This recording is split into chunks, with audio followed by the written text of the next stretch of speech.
Shalom. Call hello Yahweh Bashem Abishai Bashem Rakakwadash. Double honors unto the apostles and the elders. Salutations to all my fellow laborers doing this work in truth and sincerity, risking their lives and freedom to do so, now more so than ever.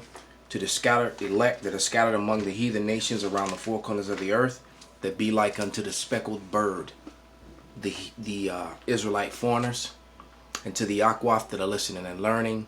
To you I say Shalom. This is your brother Malcolm from the branch of the Great Millstone here in Chicago.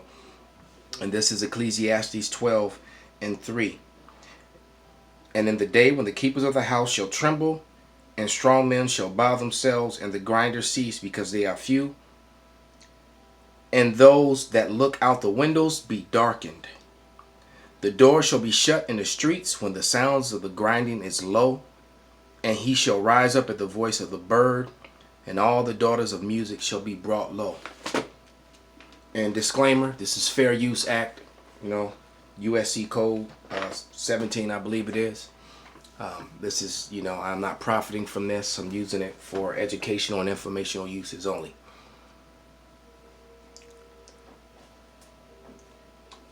All right, so we have another stimulus bill that is coming up.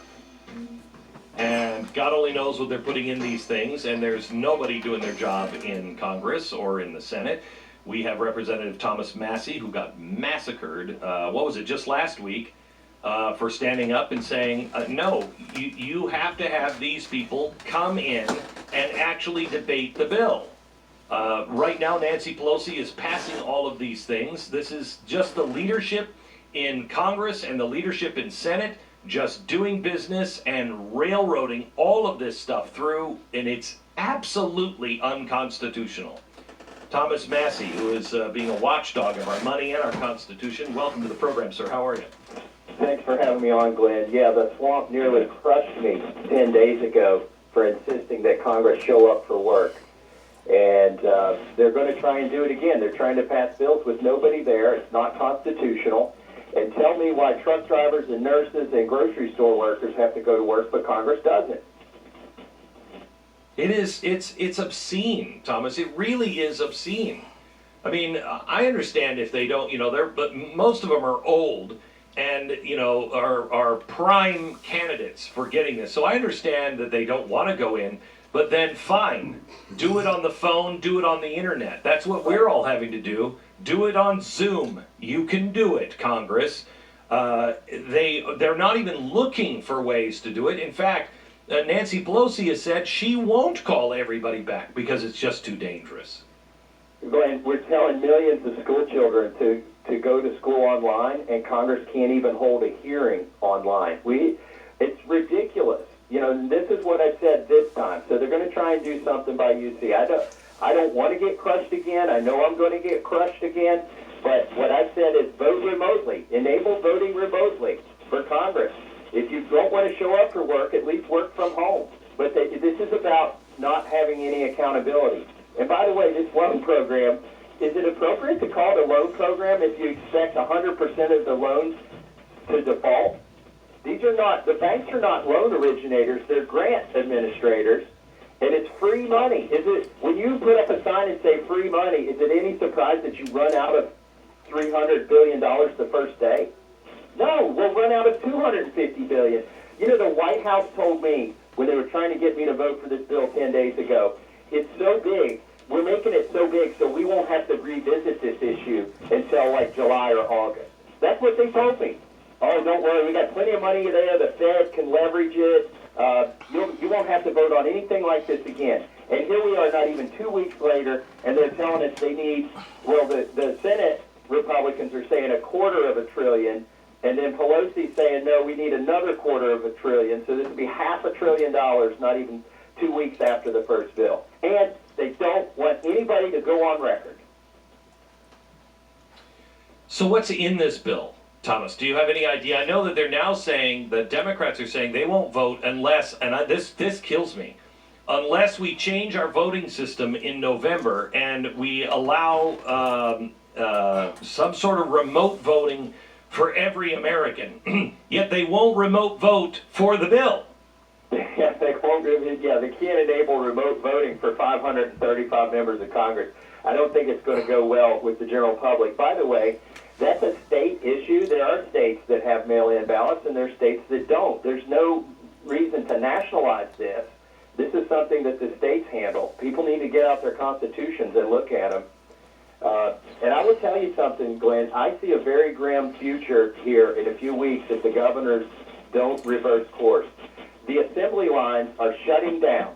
People, when you see these jobless numbers, those are people who aren't going to the factories and aren't working. By the way, you know, we all like to think that the farmers are still working, and they are for the most part, but most of that food goes through a factory that has to be approved by the USDA, et cetera, before it gets to your table. And those factories are shutting down, Glenn. There were 6 slaughterhouses, like giant meat packers, that have shut down. I know that.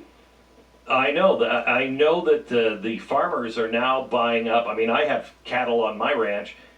We're stocking up on food, making sure that you have enough so you're not selling your cattle, because there's no one to take the cattle and process the meat. I think we'll have meat shortages. I think because of lack of workers on the ground, there's lots of. I talked to a farmer yesterday in North Carolina, said he's ready to pull a crop up. He doesn't have anybody to do it, and he can't afford to pay anybody to do it because he's not sure he qualifies for the loan, because he only hires people 2 months at a time, 3 times a year.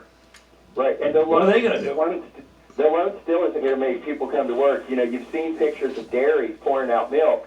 You're going to see pictures of cattlemen shooting their cattle and burying them because they can't afford. There's no feed to be had, and there's nobody that will process them. And meanwhile, you're going to have shortages in the supermarket. By the way, I've got a bill I introduced like 5 years ago to fix this called the Prime Act that would let local processors process meat, and you could sell it inside the state, and it would allow local processors to fulfill this need so that you don't have farmers killing animals instead of putting them into food.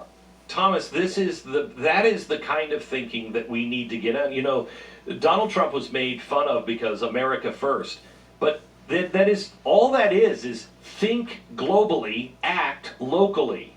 Every hippie understands that.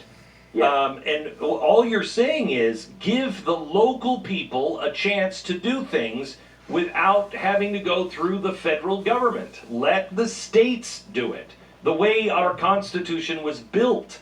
So what's the hold up on this one? Well, you know, ironically, I have the hippies in Congress have co-sponsored my bill. It's a collection of conservatives and hippies, and the red tape is going to cause people to starve here in a few weeks. I'm telling you, if something doesn't change, it's going to get ugly. And the people who are still going to work, the productive members of society, they're going to, when neighbors start taking stuff from other neighbors, and they're going to be able to justify it in their mind, right? They're going to look at a neighbor who's got all this food and say, you know, my kid needs to eat.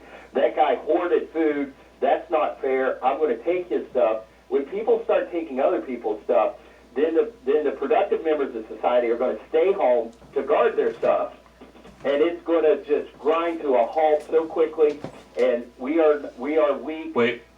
We are weeks away. This is quite a charge. I've been talking about food shortages now for a while, but I don't predict them coming this quickly. This is 2 Ezra 15 and 18. For because of their pride the city shall be troubled, the houses shall be destroyed, and men shall be afraid. A man shall have no pity upon his neighbor, but shall destroy their houses with the sword and spoil their goods because of the lack of bread and for great tribulation.